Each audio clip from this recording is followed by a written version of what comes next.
This conference will now be recorded. So whenever we're trying yeah, I have a question. So whenever we try to connect from the from Linux cell, okay. So that time we have to have the PowerShell credentials, right? Or any other credentials will also be fine. Like we added some user to the dev group, right? Credentials instance you need to use provide your key actually. The provide key. That key. So yesterday we used the power user key, right? So the same way can we use the no from the server? No, it is for the only for your AWS concept. Only for your AWS concept. That won't work actually. Okay, so whenever we try to connect from the AWS CLI, we are bound to use power. Yeah, that is one thing. Hi, good morning all. Yeah, go ahead. Am I audible, Shanmugh sir? Yes. Okay, so a slightly different, little bit different question. Like yesterday, I saw some ops works. There are some policies and access management. So, is ops works used nowadays, or there is some alternative they are using, like Amazon OpsWork CI/CD? is for chef configuration management tool actually. OpsWork. So that is very old way of deploying your respective managing your configuration actually. Very old way. Nowadays, which tool? Nowadays, you guys are using the Jenkins and you guys are using the Ansible actually. Okay. Ansible and Jenkins, you guys. OpsWork is in the year of 2015-2016. So where the people are using the Chef as their respective configuration management tool. So again, the Chef is an completely agent oriented actually, and you need to ensure that there are so many agents where you can provided the respective agents over your respective worker nodes. All these things the Chef has been providing the headache to the administrator. So whereas for companies, there is a concept called Ansible, which was provided by the Red Hat guys actually, right? Those Red Hat guys has been completely created a configuration management tool with agentless. You no need to install any agent to manage your configuration. It is the based on your SSH authentication. So those areas you guys are going to be used here in the latest procedure, right? Yes, thank you.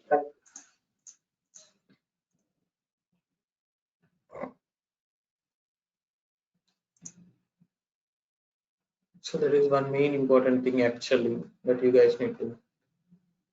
So now we'll enter into the concept of yesterday you have discussed about the rules, you have discussed about the users, you have discussed about the groups, right? Now you guys are entering into the concept of Now you guys are entering into the concept of in the IAM, you guys are entering into the concept called policies actually. So there are around uh, 850 policies. At this moment, you have a 933 policies, which covered all the scenarios, mostly all the scenarios for all the environments, right? Mostly all the scenarios for all the environments here. So now here, you guys need to understand about the complete end-to-end, right? Complete end-to-end here. How you can create your own policies. Let's say suppose I want to create my own policies where these policies are not sufficient for me. I want to create my own policies where these policies are not sufficient for me. I need to create my own policy. At that moment, what I need to do, right? At that moment, what I need to do here. So I need to create a policies with the help of AWS Policy Generator, right? I need to create a policies with the help of AWS Policy Generator here. So for that, you guys need to use a JSON, actually Java structured object notation, right? A JSON, actually Java structured object notation. You guys need to write a policy by your own. So yeah, many of the administrators are not well versed in respective programming language, right? So any kind of programming language, they are not, probably they are not being well versed. To avoid those scenarios, right? They have they have provided a tool, right? They have provided a tool called AWS Policy Generator. Policy Generator. So this is one main important thing here for the AWS Policy Generator here. Here majorly you have these services to create your own policies. Majorly you have these services to create your own policies. I'm going to take the S3 bucket as my own policy here. Take S3 bucket as my own policy here.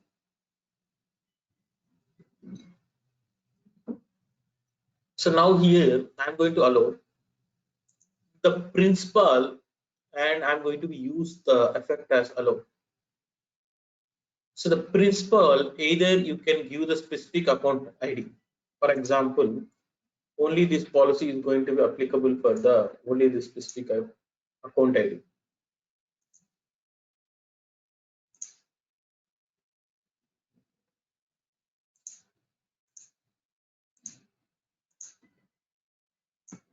Or if you want to make this one for all the account IDs, you just need to give a star actually. Right? You just need to give a star. Only for the specific account, you just copy the account ID and ensure that. Right? And ensure that. That is one main important. And secondly, you guys need to enable the right, and you guys need to enable the this respective. So now here the actions are going to be right. Now the actions are going to be get access point. Right. Now the access are going to be get access point.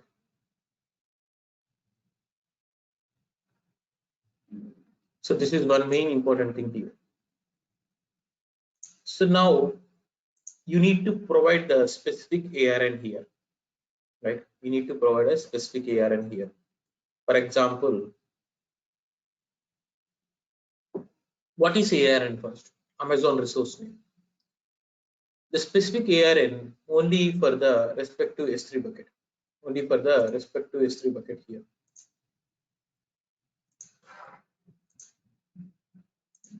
Only for the specific S3 bucket. For example,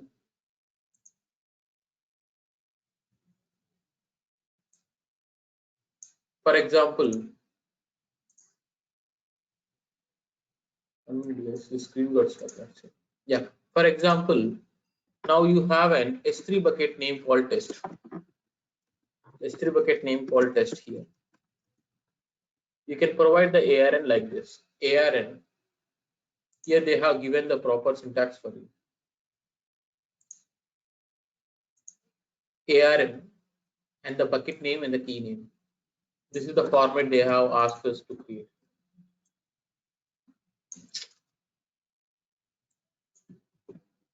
So ARN colon AWS colon S3 colon and the bucket name test, and the if I'm going to be maintained for all the files which are there inside the bucket, we need to use the star. Right, you need to use the star here. AWS ARN colon AWS S3 colon test and slash star. Test and the slash star.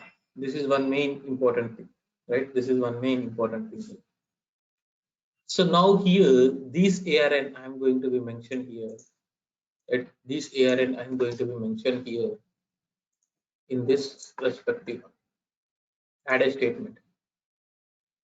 So what I'm going to do, I'm going to select the S3 bucket policy as I'm creating my own S3 bucket policy, and then the effect is allow. The principal I'm going to give for the start, and the services, all the services and the actions, get actions and the ARN here, and the generate policy, right? And generate the policy here. So now these policy, I need to invoke this one, right? So here it will not going to pick the principal, you need to remove it, right? And without principal, it will not going to generate the policy here. There are two different things here. Listen carefully. If you not provide the principal, it will not take the, it will not generate the policy. If you provide the principal, it will not accept your JSON. So remove the enable here and remove here, right? So this is how you guys are going to be generate your own policy. Am I clear on this? Any questions? Any doubts? See, this policy generator, this is the job for your respective development team actually. They need to provide the policies actually, right? They need to provide the policies for you. And you guys need to create the policies actually, right? You guys need to create the policies actually to ensure that, right? To ensure that these policies are going to be enabled, right? To ensure that these policies are going to be enabled here, right? Am I clear on this? Any questions? Any doubts? Pawan, Mangesh. So this is how it's going to be worked here in the real-time environment, right? And the second main important thing that you guys need to understand here is, right? And the second main important thing that you guys have to understand here is, now these policies you guys are going to be, right? Now these policies you guys are going to be enable the, right? These policies you guys need to be enable the respective your own policy generator here. We'll see how to enable this. So now here, add a tag for your identification purpose, name equal to S3 access and next review. And here you guys need to S3 access here, S3 access. So S3 for your respective access here, create a policy.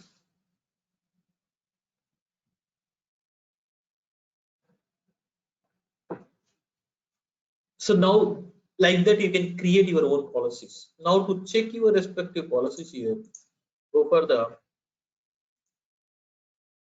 right, now check your respective policies here. This is your customized policy, customer managed policy with respect to S3. The one which I have created right now. Customized managed policy. The one which I have created right now here. This is how you can able to create the respective policies by yourself. Right? Am I clear on this? How to create your own policies by using the AWS Policy Generator. Right? By using the AWS Policy Generator. Now, this is very rare case, guys. Very rare case actually. You will not get this task actually because already you have in policies around 933 policies are there, right? And I created just now it's 934. Already 900 plus policies are there. These policies are very much sufficient for your real-time environment to ensure that you have deployed your respective services successfully. You don't need to worry about it actually, right? You guys no need to worry about it. You just need to ensure that, right? You just need to ensure that you have been enabled the, right? You have been enabled those respective policies here. Right? That is one main important thing that you guys need to understand. Right? And then secondly, that you guys need to this you have discussed about the user groups, you have discussed about the users, you have discussed about the advantages of the roles, You have discussed about the policies, how to create our own policies with the help of AWS Policy Generator, right? So identity providers will discuss right now. And going for the account settings, skipping this one because that is a pretty huge topic actually.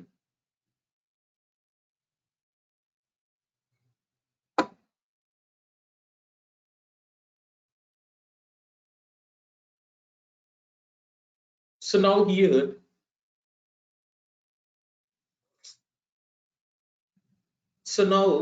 you need to ensure that the password policy, right? You need to enforce the password usage policy here. Very important password usage policy in your respective real-time environment, right? Very important password usage policy in the respective real-time environment. At least one numeric character, one uppercase letter, and at least one number, one alpha, non-alpha numeric character. Password expiration should be 90 days, right? And password administrative requires the administrative research. Generally, when the password got expired after 90 days, generally, when the password got expired after 90 days, right? You should ensure that, right? Generally, when password got expired after 90 days, you should ensure that, right? You should ensure that you have been enable the reset the password for the administrator. This is not recommendable actually. We don't require that this administrator is right. You guys can go ahead and you can reset by your own. Because otherwise, if there is 5,000 employees on your organization, for all these 5,000 employees, you guys need to be enable the password reset policies, right? Password reset policies. So that is not recommendable actually, right? That is not recommendable actually. Am I clear on this? So now here, allow the users to change their own password after 90 days expiration and prevent the password reuse at least for 5 times. These are the general recommended standards as per the PCI DSS audit, right? As per the PCI DSS audit. These are the general recommendations as per the PCI DSS audit here. This is one main important thing, guys, that you guys need to understand here.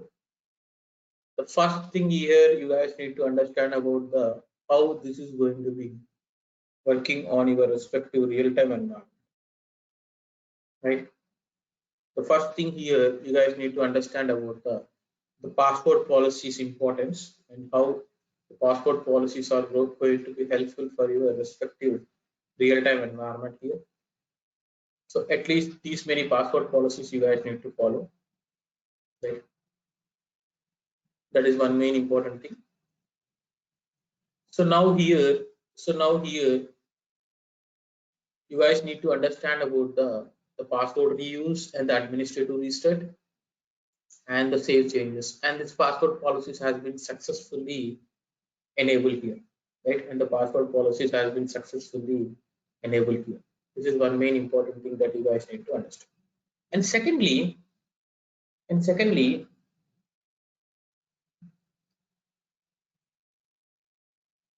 so this is how the credentials report actually, right? This access analyzer is not required at this moment actually, but it is not going to be useful for your real-time environment. But on the lighter note, what does it do here is, let's consider you have 100 environments, 100 accounts, 100 AWS accounts, right? 100 AWS accounts, and you guys need to, right? You guys need to check the accessibility of your respective accounts. You guys need to check the accessibility of your respective accounts, right? So these 100 accounts, it's going to be helpful to provide the accessibility. Who access your resources and who access this respective, right? who access this respective resource at what time and what kind of privilege that guy have, right? All these things it's going to be ensured that, right? All these things it's going to be ensured that to deploy your respective services over the AWS one. So it will provide a access analyzer, right? It will provide an access analyzer which user has been used the which services and which user has been used in which account. So those things is going to be completely showcased in the GUI. And the one main important thing that you guys need to understand here is, right? The one main important that you guys need to understand here is the credential report.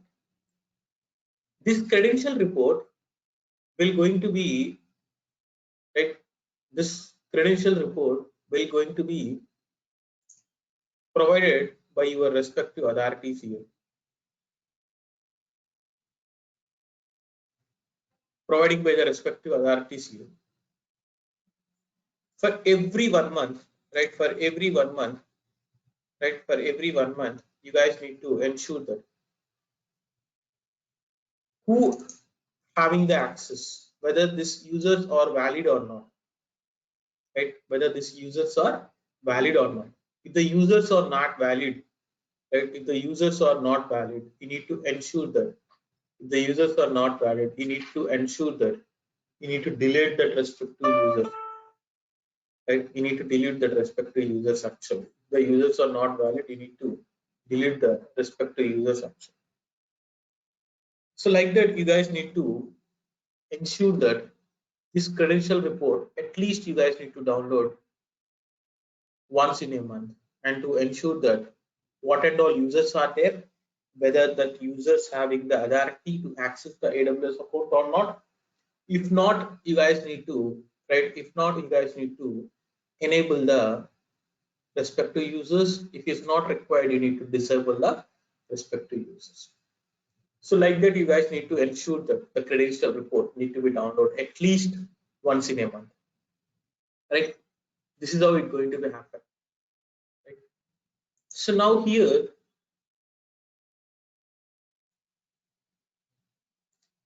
the one more authentication factors, the one which you guys are going to do, you have two ways of authentications.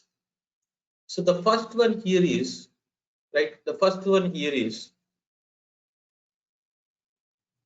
username and the password, right? The first one here is the username and the password here. And the second one here is you guys need to, right? And the second one here is you guys enable the respective MFA, multi-factor authentication. You guys need to enable the MFA, multi-factor authentication here. Multi-factor authentication here. To enable the multi-factor authentication here, you guys need to ensure the, right? You guys need to ensure that, right? A Google authentication, right? A Google authentication need to be installed on your mobile application, right? Google authentication you guys need to install on your respective mobile application actually. So what is your authenticator here? The Google authenticator you guys need to install.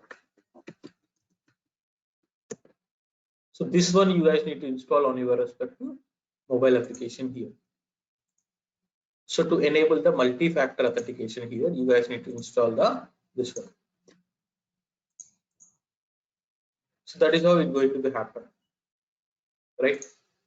So now here you guys need to, once you guys are need to enabling this respective Google factor here, you guys need to ensure that.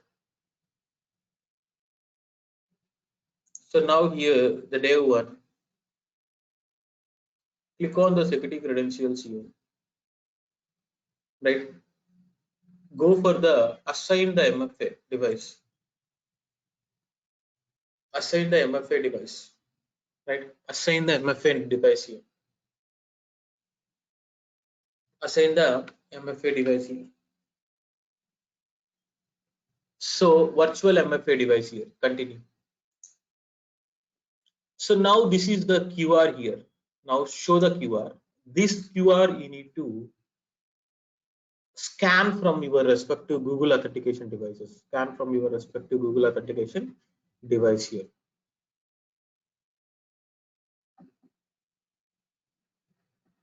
Right. So now here I'm scanning this one. As soon as it got scanned from your respective mobile, right?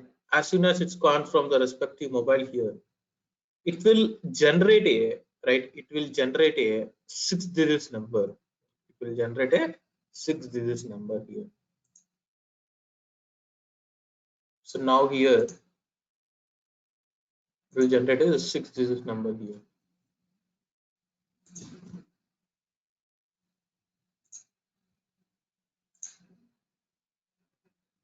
So now here,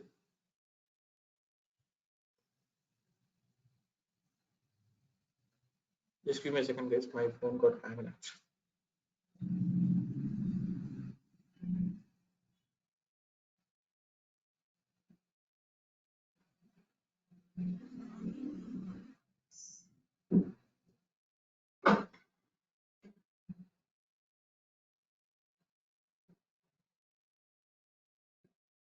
So now here it will generate the 6 digits number. You need to enter it. My thing here is 593923, and after 30 seconds it will generate other number actually.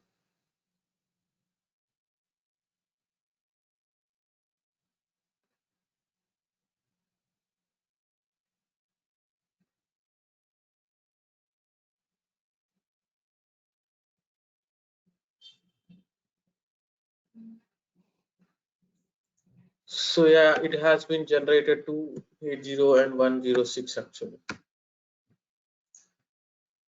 Assign MFA.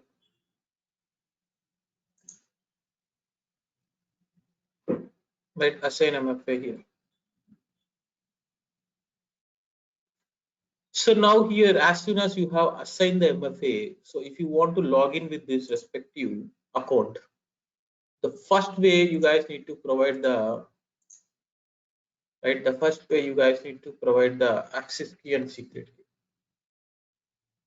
So this is with the day one and the password, the one which you guys have saved here. So here it will ask you the MFA code. The first way of authentication is your respective username and the password, and the second way of authentication is your respective MFA code. Right. So now here I think I need to reset my password here. This is the console password here, the custom password.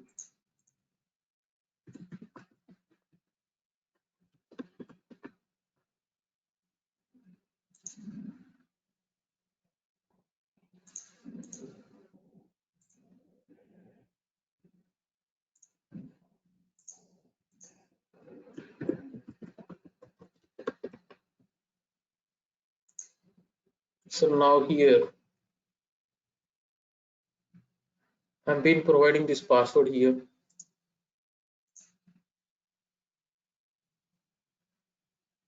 It's 524270. So, yeah, the first way of authentication is username and the password, and the second way of authentication here is you guys are entering into the concept called MFA. This is the two ways of authentication. Am I clear on this? Right?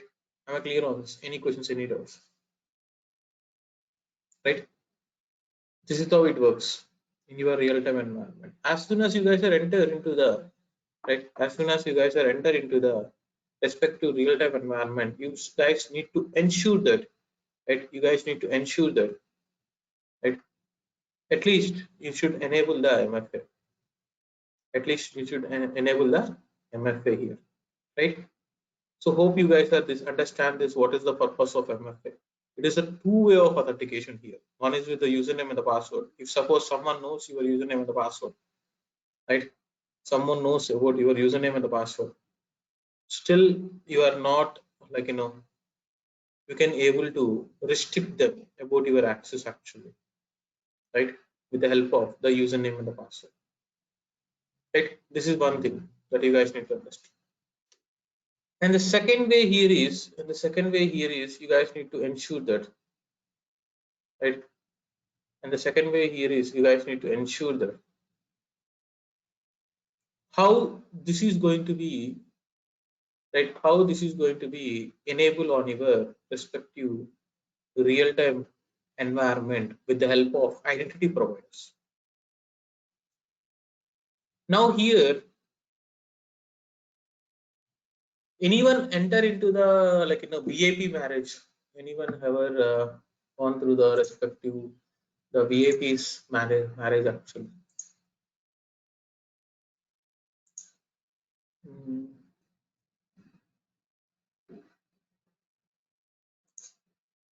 Okay, one question is there from Pramod. Which other authenticator apps are we use on the Google Authenticator? Okay, so now Avinash, you can use Duo Mobile as well.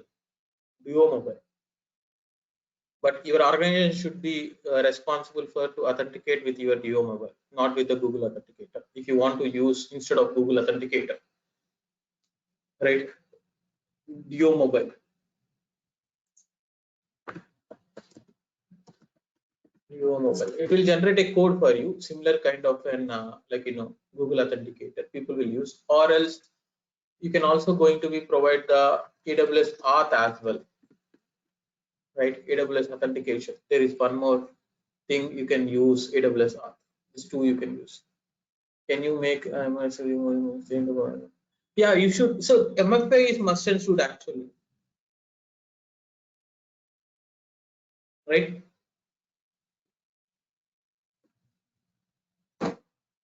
Right. MFA is must and should to enable the two-way of authentication here in the real-time environment. Very important, the MFA. As soon as you guys are enter into the real-time environment, they will ask you to enable the, right? They will ask you to enable the. They will ask you to enable the MFA. That is one thing they will. At the first, they will ask you to enable the MFA for you. The second thing, to answer the promote, now you are the root user, so you are using the phone, but every time another user asks to scan the phone, how you can approve it? See, it's not about the users, the normal user also will have a right policy to enable that method, not only for the root user, right? Not only for the root user. It will also going to be every normal user, those who have the management console access, it will allow you to enable the MFA. It will allow you to enable the MFA. That's what it do. Sir,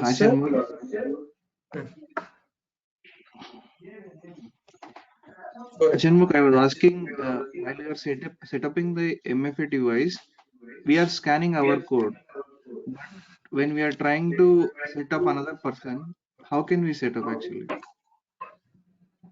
Same way, he should need to scan his own. He should scan his own the one. For example, I'm been logging with the development. I have an authority. This is the development user is a normal user only, right? For example, let me log in. I will clear your confusion. So this is what my root user. I believe this is my root user, the one which I have logged in. Yeah. So now here I have an user actually. Okay, let me log in with the dev2 user, and then I will enable my own MFA. So dev2 does not have the access privileges. Only it will have the DynamoDB, right? EC2 instances, IAM, and S3 bucket, right? This privilege will have. We'll try to enable the MFA for this. We'll see how it works. And what is the credentials? It will have an management console here, right? It will have a management console access. So now here, let me try to log in with this respective user actually. So what is the password? Let me reset the console password here.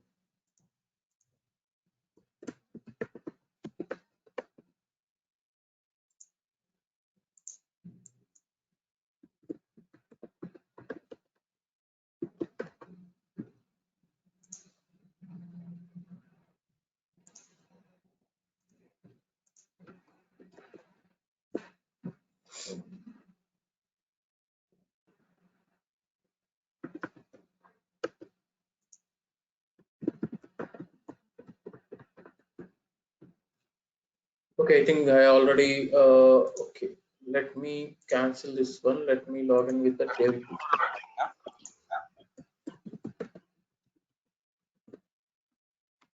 Now here dev 2 does not have the MFA. Let's consider I'm the new user actually.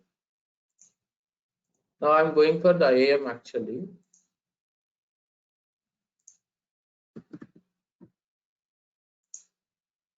Here I will not going to be get any kind of access basically because I'm restricted to access the IAM. If you observe that I'm restricted to access the IAM actually. So only the thing is you need to enable the IAM policies here for this respective user here. Right? You need to enable the MFA policies for your respective IAM user. So go for this one, permissions, add the permissions, only attach that respective user to the IAM MFA policies actually. Only for the managed services, the user change the password he can able to do, right? This policies you can able to attach here, right? We'll try with this policy whether he can able to do, right?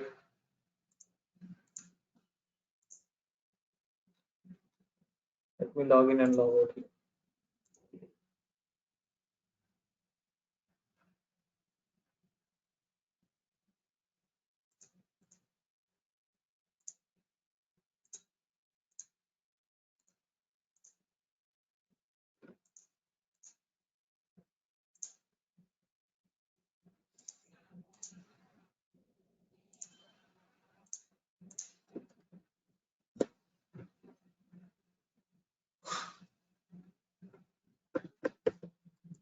And dev to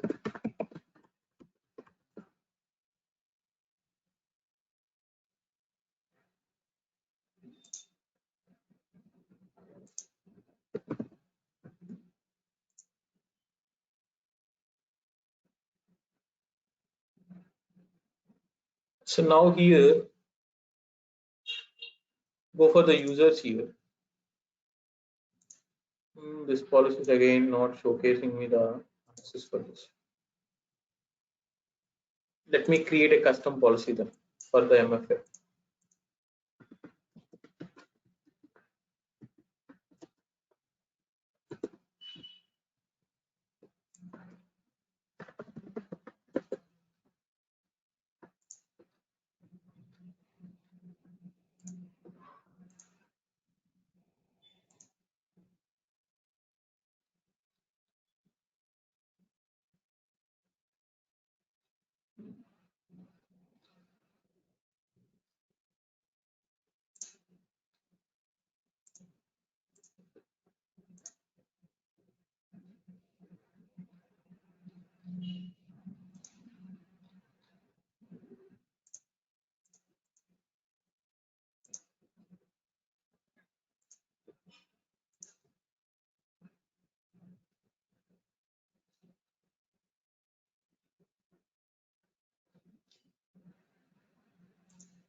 So you need to attach the policies, guys. If I search for the policy, it will take time for. So tomorrow I will showcase which policy you need to attach, right? So make this one as an skip actual at this moment, but you need to attach the policies for the user, right? So and then you need to be the user will gain the access to enable the MFA by its own, right? Tomorrow remind me, so I will ensure that it's going to be authenticated with your respective MFA, right? So that is one thing you need to attach the policies. Now you can approach the root user, so you are using your phone by every time. You cannot ask other person to scan the code and token. Yeah. So for that you need to enable the policy and ask that specific person to enable the MFA by him actually by himself. That is one thing. So for that you need to enable a policy for the respective user as well, and you need to attach the policy for the respective user here. Now The other main important thing, this is for the identity providers actually, right?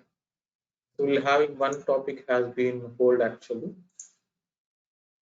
So now here the other question here is identity providers. See, yeah, user cannot change the MFA until he is an admin user. He cannot change, but he only can enable the MFA. And he can change his own MFA by its own, right? He can change his own MFA by its own. That is one thing actually. He cannot change your MFA. Let's say suppose development 2 user will have an authority to change his own MFA, but not development user 1. That's how it's going to be restricted actually, right? So now here,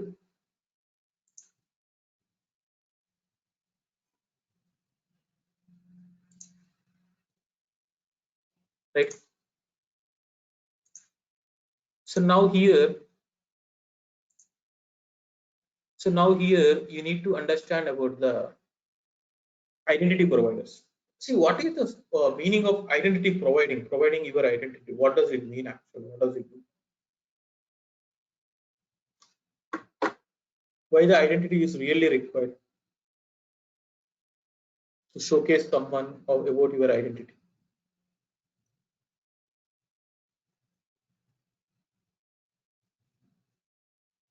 Any thought process, guys? Why the identity is required?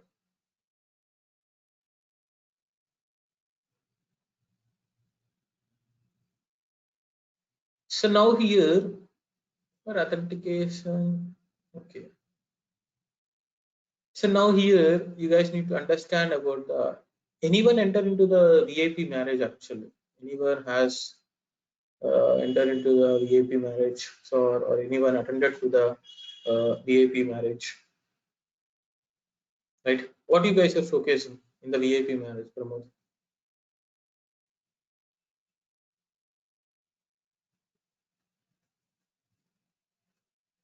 What you guys are showcasing?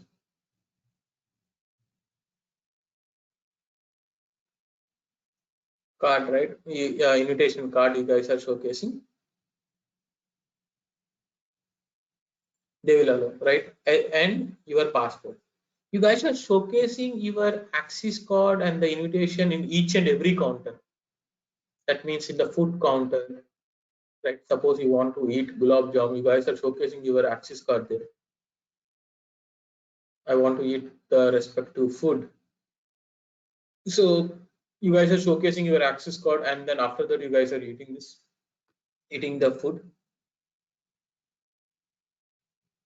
No, right? Only once you guys are showcasing actually, and once you guys are enter into the respective area, right? Once you guys are enter into the respective area, you guys are completely right enjoying the wedding along with the food. Similarly, in the real-time environment, what you guys are going to do? You guys are providing only one identity actually, right? Rather than providing the multiple times identity, you guys are providing the one identity actually. The one identity is nothing but your single sign-on SSO here. Either it might be Google, it might be your respective Facebook, or it might be the your respective LinkedIn or the Twitter or whatever, right? So this is your identity providers, right? IDP you call as identity providers, IDP, and this is the user, and this is your respective service provider actually. So this service provider, when the user want to authenticate access to this respective service provider, he will get one common accesses for him, one common accesses for him to access his respective service provider. Here, what is my service provider here? Who is my service provider here? Who is my service provider here?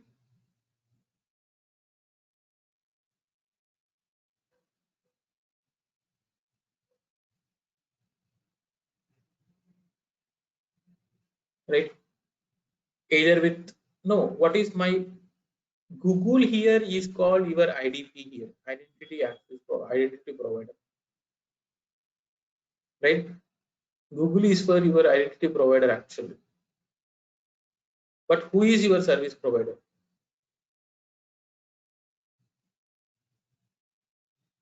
AWS actually. So your service provider is AWS, but your identity provider is Google, Facebook, or Twitter or LinkedIn. Here you don't have enough budget for to make you guys understand from the Google authentication, but here we're going to be showcase similar kind of stuff with the help of Jump Cloud. But in your real-time environment, you guys are going to be either Google or Microsoft AD.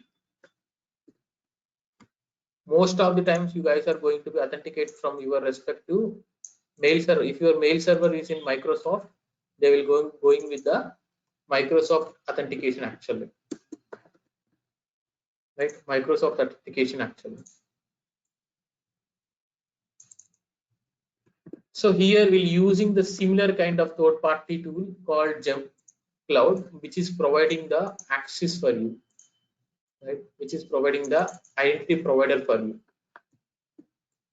For our, you are using our open source actually for this practical, but same steps you guys are following for the Google, Microsoft, or LinkedIn or Twitter. So this is your identity provider. The user will log in any of this respective one as soon as he has entered into this office. For example, he has opened his web email address. He has opened his emails actually, the mailing server. He has opened his Outlook, right? He logged into the Outlook. That is the only authentication for him. Yeah, Azure. Active Directory, Azure Active Directory, or your own Active Directory, or you may use LDAP, any of this, right? You may use LDAP, any of this actually, right? So that is one thing, isn't it? So any of this one. So now here you guys need to ensure that, right? You guys need to ensure that how this respective, you may logged in into any one of this respective identity provider. With the help of the same identity provider, you guys are going to be access your service provider as well, right? You guys are going to be access your respective service provider as well. So that is one main important thing.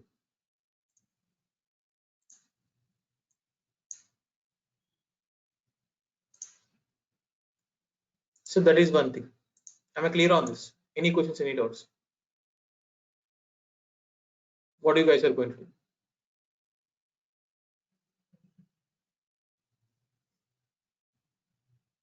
The scripting wise, you guys are going to be providing your access keys and secret key. The way how you guys are configure your respective, right? The way how you guys are configure your respective, this one, access keys and secret key. Yesterday I have showcased, right? Access keys and secret key, AWS configure. Same way, we'll also provide the, you need to provide your access key and secret key for that to get authenticated. For your management console access, you will get a separate, right? You will get a separate, this one, the console for you, not with your respective AWS console. You will get a separate console URL for you. That I will showcase in the practical, which URL you will get, how to log in your respective service provider of the AWS. That I will showcase.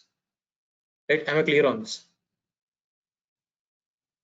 So that is one thing.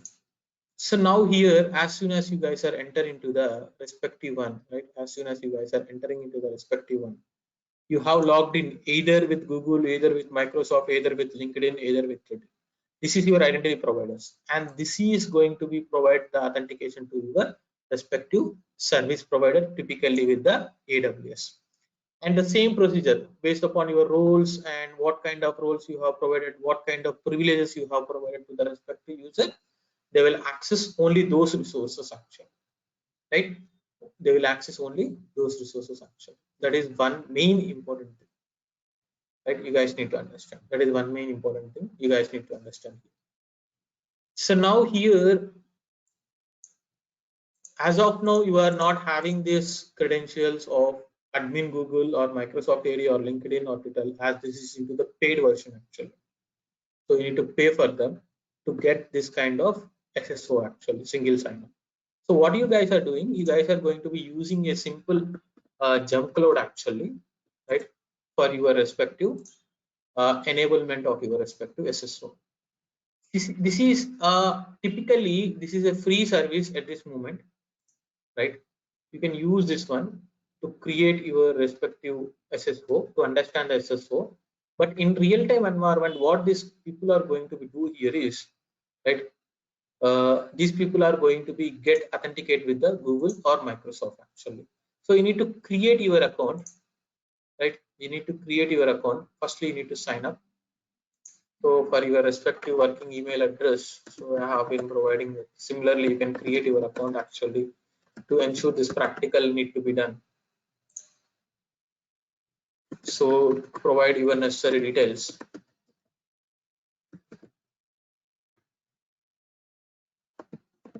And answer your respective this improving the security questions actually. I'm giving something actually. Not even I'm reading this.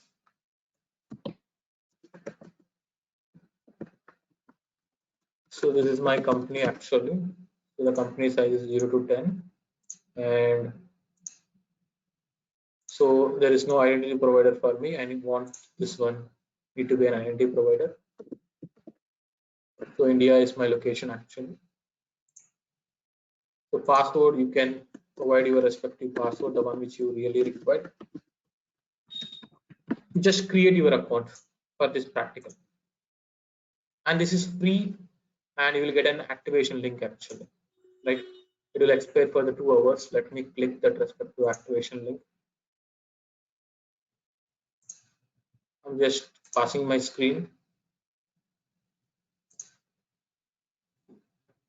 So this is so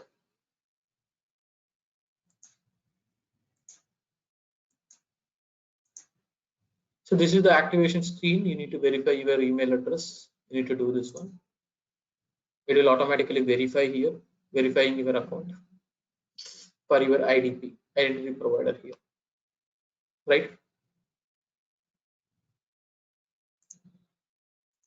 So I'm ready here. So I would like to go with the device MFA, cloud LDAP, whatever. So this is your admin account, right? You have been creating this one here. So like that, you can authenticate your respective, you can get your IDP. Similarly, in your real-time environment, they will get the IDP either with Microsoft AD, either with Google, either with respective Twitter or LinkedIn. Those are into the paid versions actually. Right? Those are into pretty paid versions actually. So now here you've been having it so many things actually, right? You guys are having the LDAP, you guys are having the users here. So like that, you can continue your work actually completely single sign-on, right? With AWS SSO, configure the new. So display name here, I can view the AWS-SSO,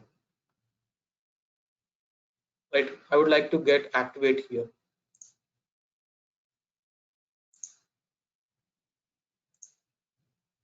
Right here, I'm been accessing this respective single sign-on with this, right? With your respective single sign-on, this may expire on this respective IDP certificate got expired on this one.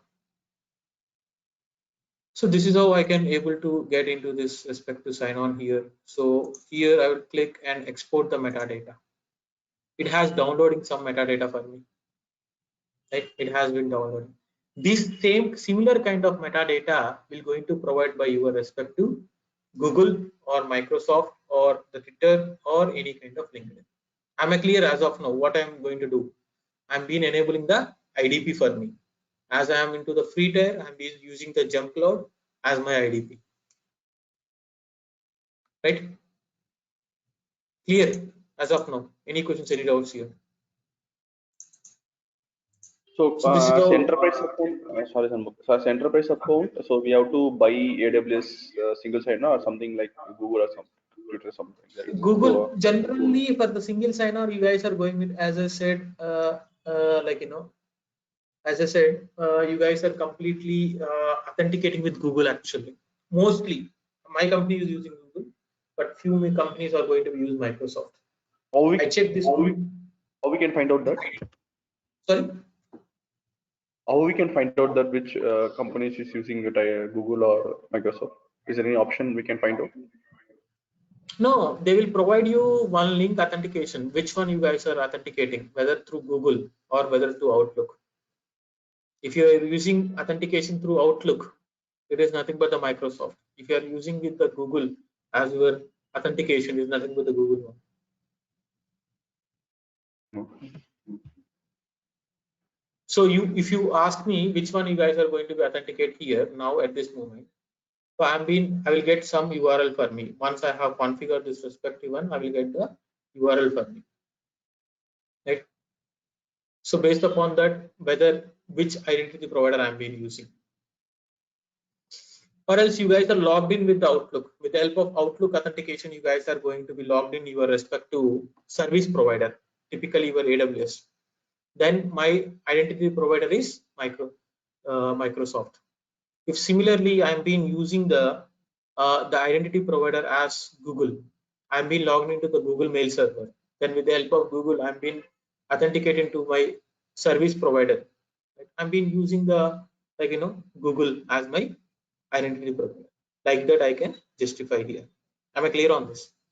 Got it. So, one more, just a doubt actually. Because see, if you take example as one of environment, like I logged into one of the aws.console.com. So it will ask for AD credentials. I'll provide AD credentials. It will show that the AWS services.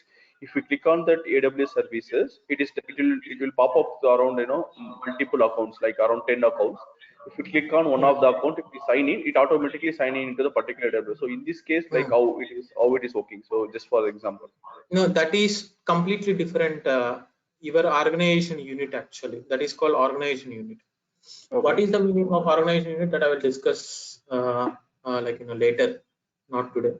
So by tomorrow I will discuss organization unit actually. What is the meaning of organization? The one which you are discussing about the organization unit, those are two complete different things actually.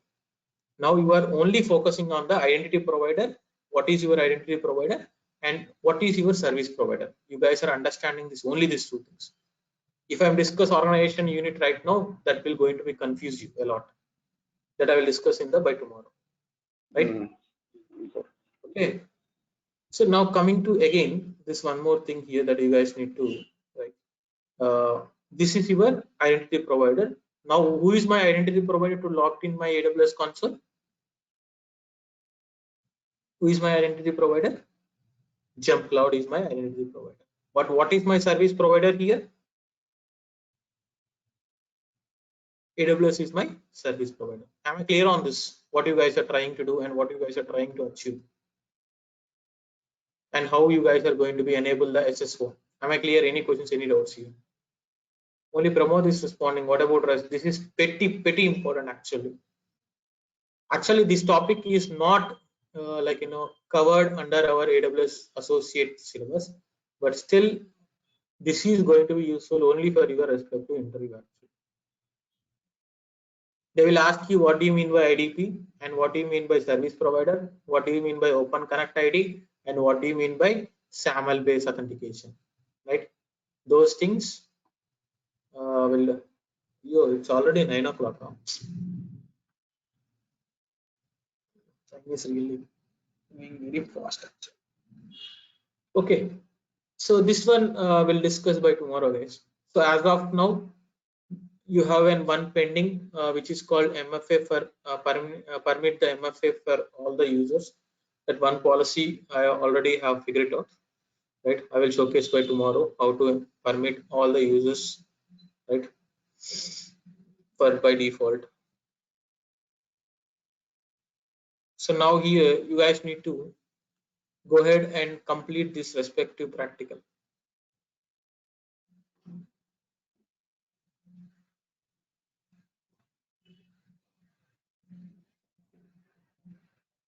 So now here, So one thing you guys need to understand by tomorrow, Open Connect ID, the difference between Open Connect ID and SAML, right? Open Connect ID and the SAML. These two things you guys need to understand actually, right? Just have a Google search and let me know what is your understanding about this, right? What is your understanding about this, and we'll see how it works.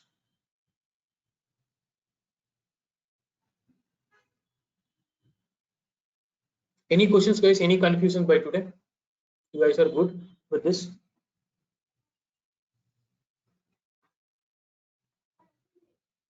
So that is one main important thing, right?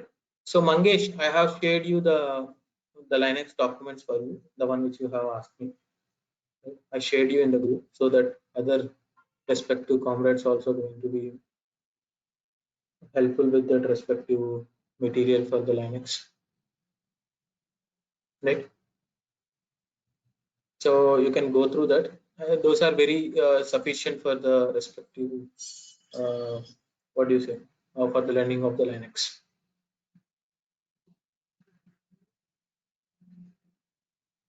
Right, guys. We'll discuss by tomorrow, and we'll try to complete the IAM section by tomorrow. IAM is a pretty huge section, guys. It is not only for the creation of users, creation of groups, and the policies and roles and the other stuff like MFA. It is more about understanding of this IDP and SP. That's what my perspective of thinking of the IAM. Anyone can able to easily create the user. There is nothing rocket science. But understanding and enabling the SSO is the tough factor when compared to other services, right?